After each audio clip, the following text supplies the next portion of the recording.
नमस्कार, बहुत स्वागत है आप सभी का। आप देख रहे हैं एबीपी गंगा। मैं हूं आपके साथ जया मिश्रा। नमस्कार, वेरी गुड मॉर्निंग। आपके साथ हूं मैं दीपा बाफिला। चलिए फटाफट अंदाज में शुरू करते हैं खबरें ताबड़तोड़।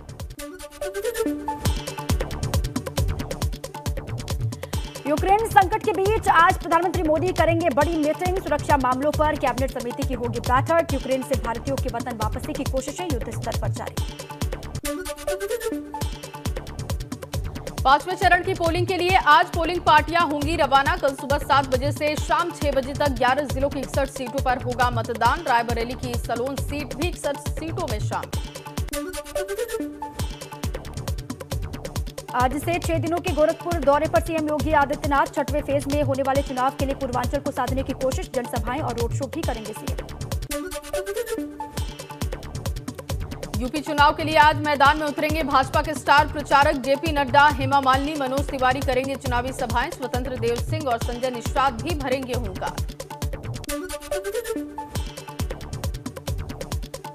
आखिरी 2 चरणों के लिए अखिलेश यादव दिखाएंगे दम। आज बलरामपुर, सिद्धार्थनगर, महाराजगंज और गोरखपुर का करेंगे चुनावी दौरा। डिंपल यादव और जया बच्चन भी आज जौनपुर में करेंगे 2 सभाएं।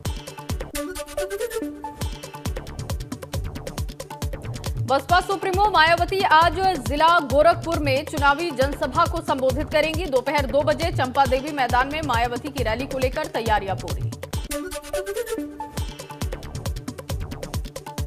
कांग्रेस महासचिव प्रियंका गांधी वाड्रा पूर्वांचल में करेंगे प्रचार। महाराजगंज में जनसभा रोड शो करके कांग्रेस के पक्ष में बनाएंगी माहौल। केंद्रीय गृह मंत्रालय ने लिखा राज्यों को पत्र। लेटर में लिखा कोरोना के मामलों को गिरावट के साथ ही गतिविधियां खोलने पर सरकारों को करना चाहिए विचार। प्रधानमंत्री मोदी आम बजट में स्वास्थ्य क्षेत्र के प्रावधानों पर आज करेंगे वेबिनार को संबोधित। केंद्रीय स्वास्थ्य और परिवार कल्याण मंत्रालय के मुताबिक वेबिनार में रखे गए हैं 3 सत्र। मथुरा में NH2 पर अज्ञात गाड़ी से कैंटर की टक्कर हो गई। हादसे के बाद कैंटर में लगी भयंकर आग। आग में जिंदा जलकर कैंटर ड्राइवर, पुलिस और फायर ब्रिगेड ने बमुश्किल आग पर काबू पाया। यूक्रेन में फंसे उत्तराखंड के लोगों को सुरक्षित लाने की कोशिशें आज भी रहेंगी जारी। सीएम पुष्कर सिंह धामी करेंगे अधिकारियों के साथ मॉनिटरिंग। सीएम बैठक करके लेंगे हालातों की जानकारी। यूक्रेन में फंसे उत्तराखंड के करीब 150 लोग अकेले। देहरादून के 30 से ज्यादा छात्र और नौकरी पेशा यूक्रेन में फंसे तो ऋषिकेश, उधम सिंह नगर, रुड़की और चमोली के छात्र भी शामिल। यूक्रेन में फंसे आगरा के युवक ने वीडियो बनाकर सुनाई अपनी दास्तां। भारत सरकार से लगाई मदद की गुहार। बमरौली कटारा गांव का रहने वाला ये छात्र देवेंद्र सिंह। इटावा की रहने वाली तेजस्विता यूक्रेन से सही सलामत अपने घर वापस आ चुकी हैं। तेजस्विता चाहती हैं कि उसकी तरह हर भारतीय छात्र छात्राओं की वतन वापसी हो जाए। मुजफ्फरनगर के छात्र ऋतिक पांचाल भी सकुशल भारत लौटे। यूक्रेन से सही सलामत घर लौटे ऋतिक ने बताया वहां पर छात्रों के साथ है बड़ी परेशानी। लोग अपने परिवार वालों से नहीं कर पा रहे हैं संपर्क। संयुक्त राष्ट्र सुरक्षा परिषद में रूस के खिलाफ निंदा प्रस्ताव पर मतदान हुआ। रूस ने प्रस्ताव पर किया वीटो। भारत, चीन और यूएई ने हमले की निंदा करते हुए मतदान में हिस्सा नहीं लिया। निंदा प्रस्ताव के पक्ष में 11 तो विरोध में पड़ा 1 वोट। सुरक्षा परिषद में भारत के प्रतिनिधि TS तिरुमूर्ति ने कहा यूक्रेन के घटनाक्रम से भारत बेहद परेशान है। हिंसा को खत्म करने के सभी प्रयास किए जाएं। अमरोहा में दिन दहाड़े पूर्व ग्राम प्रधान प्रत्याशी की गोलियों से भूनकर हत्या कर दी गई। सामाजिक पंचायत से लौटकर घर जा रहे थे राजेश शर्मा। पुलिस हमलावरों की तलाश में जुटी। 5वें फेज के मतदान से पहले सपा के जात को लेकर आश्वस्त नजर आ रहे। 5वें चरण के मतदान से पहले सपा की जात को लेकर आश्वस्त नजर आ रहे शिवपाल यादव ने कहा कि 5वें चरण की 61 सीटों में 50 पर सपा गठबंधन की जीत तय है। कहा करहल में अखिलेश लाखों वोट से जीतेंगे चुनाव। 6वां और 7वां चरण समाजवादी पार्टी के लिए बहुत बढ़िया रहेगा। बोले भतीजे की सरकार में चाचा की महत्वपूर्ण भूमिका। देवरिया सदर से बीजेपी प्रत्याशी शिरोमणि त्रिपाठी ने बताया कि 27 फरवरी को पीएम मोदी देवरिया में आ रहे हैं। पीएम मोदी की रैली को ऐतिहासिक बनाने की पूरी कोशिश है। मुख्यमंत्री योगी भी होंगे शामिल। जिले के सभी प्रत्याशी एक साथ मंच पर होंगे। कहा करीब 5 लाख लोग पीएम को सुनने के लिए पहुंचेंगे। बलिया से बीजेपी प्रत्याशी दयाशंकर सिंह लड़ रहे हैं चुनाव। नारद राय के बेहोश हो जाने से मामले पर तंज कसते हुए दयाशंकर सिंह ने अपनी जीत का दावा किया।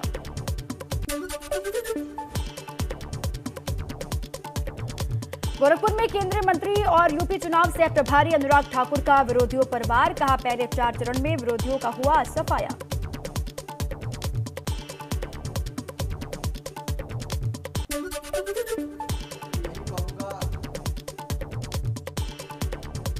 कि उत्तर प्रदेश की जनता क्या देश की जनता नहीं भूली है। अयोध्या क्या पूरे उत्तर प्रदेश के लोगों से मैं कहना चाहता हूं कि जिन लोगों ने राम भक्तों को भूना, कर दो उनका ईवीएम सूना। यूपी के स्वास्थ्य राज्य मंत्री अतुल गर्ग ने शुक्रवार को गोरखपुर के गोरखनाथ मंदिर में मीडिया से बातचीत में कहा कि कश्मीर से कन्याकुमारी तक लोगों की इच्छा है कि योगी आदित्यनाथ एक बार फिर से उत्तर प्रदेश की बागडोर संभाले। कहा दुनिया के कोने कोने में बसे भारतीय भी उन्हें दोबारा सीएम बनता हुआ देखना चाहते हैं। पूर्व डीजीपी और भाजपा नेता बृजलाल का समाजवादी पार्टी पर बड़ा हमला। कहा सपा सरकार ने अपराधियों और आतंकवादियों को दिया संरक्षण, उन पर लगे मुकदमे लिए वापस। कहा जितना बड़ा आतंकवादी अपराधी उतना बड़ा समाजवादी।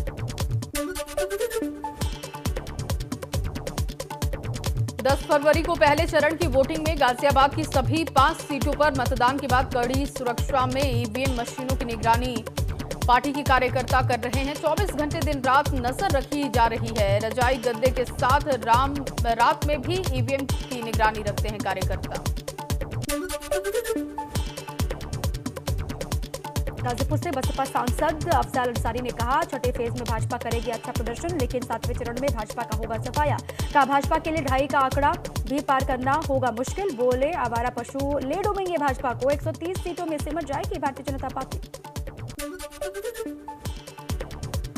अखिलेश यादव के कुंडी लगाने वाले बयान पर राजा भैया का पलटवार। कुंडा को कुंडी बनाने में लग जाएगी 7 पीढ़ियां। 10 मार्च को ना तो सपा की सरकार बनेगी ना मैं बनने दूंगा। टिकट बुक करने पर तेज हुई सियासी तकरार। योगी बोले विपक्षी नेताओं के विदेश जाने के 11 मार्च के टिकट बुक है। अखिलेश यादव का दावा 11 मार्च को भाजपा नेताओं ने बुक किए अपने टिकट। अयोध्या में मुख्यमंत्री योगी ने प्रचार से पहले हनुमानगढ़ी में लिया आशीर्वाद। इसके बाद रामलला के भी दर्शन किए। संतों से भी सीएम योगी ने की मुलाकात। 5वें फेज का चुनाव प्रचार खत्म होने के बाद अयोध्या में अखिलेश यादव ने किए हनुमानगढ़ी के दर्शन। विधि विधान से की पूजा अर्चना, मांगा जीत का आशीर्वाद। साधु संतों से भी की बातचीत। हरिद्वार के ज्वालापुर में जीएसटी टीम की छापेमारी से हड़कंप। एक ट्रक से भारी मात्रा में बिना बिल बरामद हुआ तंबाकू उत्पाद किया जब्त। मुखबिर की सूचना पर कई घंटों चली छापेमारी की कार्रवाई। बागेश्वर के नागर मंजिला गांव के 45 परिवार आज भी पेयजल योजना से महरूम हैं। 3 से 4 किलोमीटर दूर से पानी भरकर लाती हैं महिलाएं। हर घर नल जल योजना के तहत 1 साल पहले बिछाई गई थी पाइपलाइन, लेकिन अब भी पानी के लिए तरस रहे हैं गांव वाले। पौड़ी जिले में स्वास्थ्य सेवाओं की बदहाली की तस्दीक करने वाले आंकड़े सामने आए हैं। अप्रैल 2021 से अब तक 12 गर्भवती महिलाओं की प्रसव पीड़ा के बाद इलाज न मिलने से मौत की रिपोर्ट सामने आई है। 108 सेवा पर जुर्माना लगने के बाद भी स्थिति में कोई सुधार नहीं। महाशिवरात्रि पर्व पर तय होगी बाबा केदार के कपाट खुलने की तारीख। शीतकालीन गद्दी स्थल ओंकारेश्वर मंदिर ऊखीमठ में तय की जाएगी तिथि।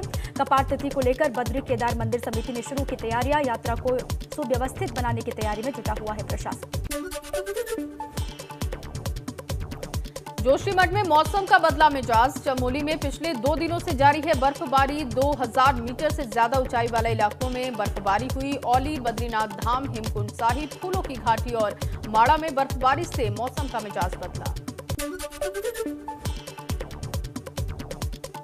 बड़कोट में ऊंचाई वाले क्षेत्रों में बर्फबारी, यमुना घाटी के निचले क्षेत्रों में जमकर हुई बारिश, यमुनोत्री, जानकी चट्टी, खरसाली, गुलाबी कांटा एक बार फिर बर्फ की चादर से ढके। मौसम के बदलने से तापमान में आई भारी गिरावट, बर्फीली हवाओं से बढ़ रही है ठंड। पहाड़ों की रानी मसूरी में एक बार फिर से मौसम ने करवट ले ली है। तेज बारिश के साथ ओलावृष्टि से तापमान में भारी गिरावट, ठंड से बचने के लिए अलाव और गर्म कपड़ों का सहारा ले रहे हैं लोग। गाजियाबाद के थाना विजयनगर इलाके में संदिग्ध परिस्थितियों में मिली पिता और उनकी बेटी की फंदे से लटकी हुई लाश, पुलिस ने शवों को पोस्टमार्टम के लिए भेजा। पेट्रोल पंप कर्मी का देर रात शराब पीने को लेकर पत्नी से हुआ था झगड़ा। पत्नी के सोने के बाद 1 साल की बेटी को लेकर दूसरे कमरे में चला गया था मृतक। बहरामपुर में संदीप एनक्लेव की घटना। मसूरी जॉर्ज एवरेस्ट के पास जंगल में मिला 32 साल के युवक का शव। मृतक के पिता ने कहा उनके बेटे की निर्मम हत्या की गई। पूरे मामले की उच्च स्तरीय जांच हो। खटीमा कोतवाली क्षेत्र के गोटिया में मिठाई विक्रेता के घर में सिलेंडर फटने से लगी आग, व्यवसायी समेत एक कर्मचारी झुलसा। सूचना पर पहुंची फायर ब्रिगेड और पुलिस ने मशक्कत के बाद आग पर पाया काबू। आग से झुलसकर दोनों लोगों को अस्पताल में भर्ती करवाया गया। आजमगढ़ के फूलपुर में जहरीली शराब पीने से हुई मौत के बाद शासन ने चलाया अभियान। अपर मुख्य सचिव अमित मोहन प्रसाद ने जनपद के सभी जिलाधिकारियों और सीएमओ को पत्र भेजकर जहरीली शराब के सेवन से बीमार हुए लोगों को इलाज के लिए जारी किया है प्रोटोकॉल। कानपुर देहात में मारपीट में युवक को मारी गोली, खेत में तारबंदी को लेकर 2 पक्षों में हुआ था विवाद। 2 युवक गंभीर रूप से घायल हुए, पुलिस ने मामला दर्ज किया।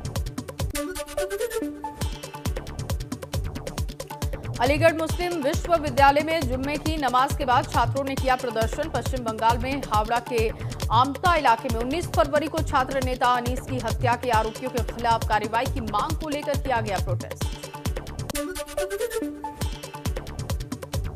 कासगंज में 7 दिन पहले हुई हत्या मामले का पुलिस ने किया खुलासा। मृतक पति के छोटे भाई के साथ पत्नी के थे अवैध संबंध। पुलिस ने पत्नी और देवर दोनों को किया गिरफ्तार। हत्या में प्रयुक्त डंडा भी बरामद किया गया।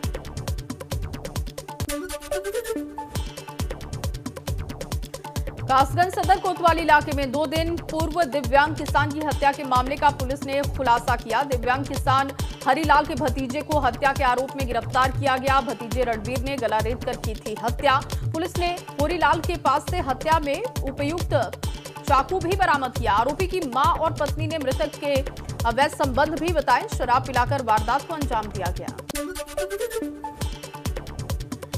बस्ती रेलवे की जीआरपी टीम ने 3 अंतर्राज्यीय महिला तस्करों को किया गिरफ्तार। 9 बोरों में 305 प्रतिबंधित कछुए किए बरामद। कछुओं को बंगाल ले जा रही थी महिला तस्कर। कछुओं को चीन समेत अन्य देशों में भेजने की तैयारी थी। बरामद कछुओं की अंतर्राष्ट्रीय बाजार में 20 लाख रुपए कीमत बताई जा रही है। यूपी पुलिस ने वीडियो जारी कर बताई अपनी उपलब्धियां। वीडियो जारी कर दिया कड़ा संदेश। ट्वीट कर कहा, भाई हो या गॉडफादर, भोकाल और भय सिर्फ कानून का चलेगा। बुलंदशहर में सालाना निरीक्षण करने पहुंचे एडीजी राजीव सभरवाल ने पुलिस लाइन समेत एसएसपी कार्यालय, एलआईयू कार्यालय के साथ महिला सेल का भी निरीक्षण किया। कई थानों के पुलिसकर्मियों का टेस्ट भी लिया। पूछा, आपात स्थिति में कैसे लोगों को रेस्क्यू किया जाएगा। यूक्रेन और रशिया के बीच छिड़े युद्ध को लेकर लखनऊ के ऐशबाग ईदगाह में हुई नमाज। विश्व शांति के लिए मांगी गई दुआ, शांति के लिए अपील की गई।